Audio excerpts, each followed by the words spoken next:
Doctor মানিক শাহ মহোদয়, honourable chief minister, government of Tripura, আমাদের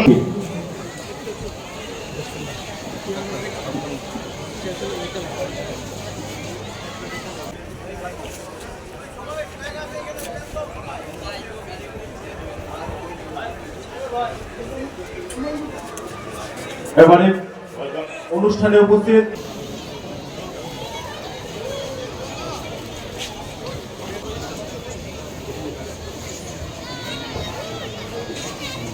মাননীয় মেয়র এবং বিধায়ক শ্রী দীপক মজুমদার মহোদয়, এই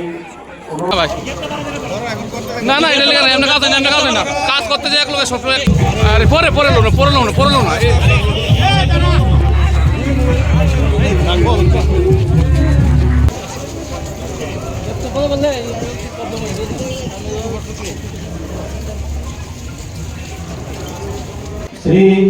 শ্রীমতী নিজের নাম swear that I will hoist the tricolor, respect the spirit of our freedom fighters.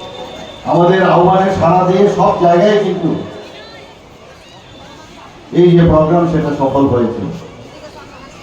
এবারেও আমরা বিভিন্ন প্রোগ্রাম নিয়েছি। তো আগে আমাদের সেক্রেটারি মহোদয় এখানে ওনার বক্তব্যে বলেছেন যে আমরা বিভিন্ন প্রোগ্রাম এই হর ঘর তিরঙ্গাকে সামনে রেখে আমরা সেটা করছি। বিভিন্ন ডিস্ট্রিক্টে হচ্ছে, বিভিন্ন সাব ডিভিশনালে হচ্ছে, বিভিন্ন সমস্ত জায়গায় আমরা সেটা করছি।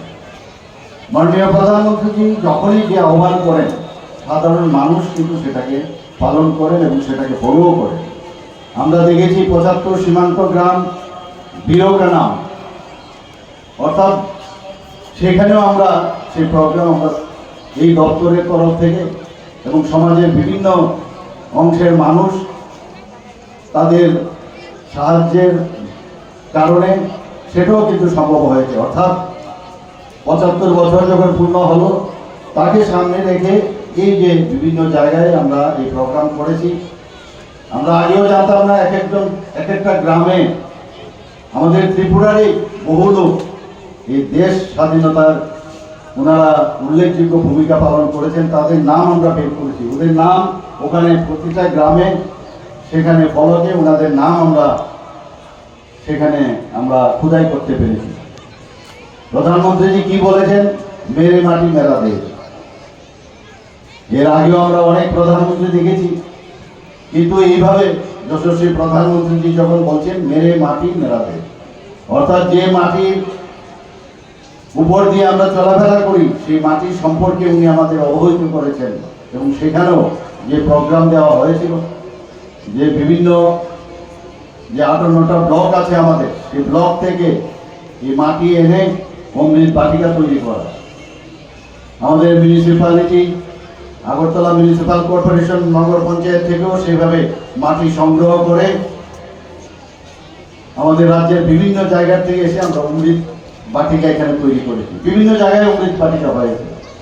আর সেই অমৃত বাটিকার যে অমৃত কলস, সেই অমৃত কলস এখান থেকে আমাদের যুবক যুবতী ভাই বোনেরা সেটাকে নিয়ে দিল্লিতে গেছে, সেখানেও অমৃত বাটিকা তৈরি হয়েছে। সেখানে সারা ভারতবর্ষের মাটি সেখানে নিয়ে পক্ষেই সেটা সম্ভব। এবং সেটা উনি যখন এই আহ্বান আমরা আমাদের সামনে রেখেছেন আমরা সেটা পালন করেছি। আজকে এখানে তিরঙ্গা র্যালি হচ্ছে।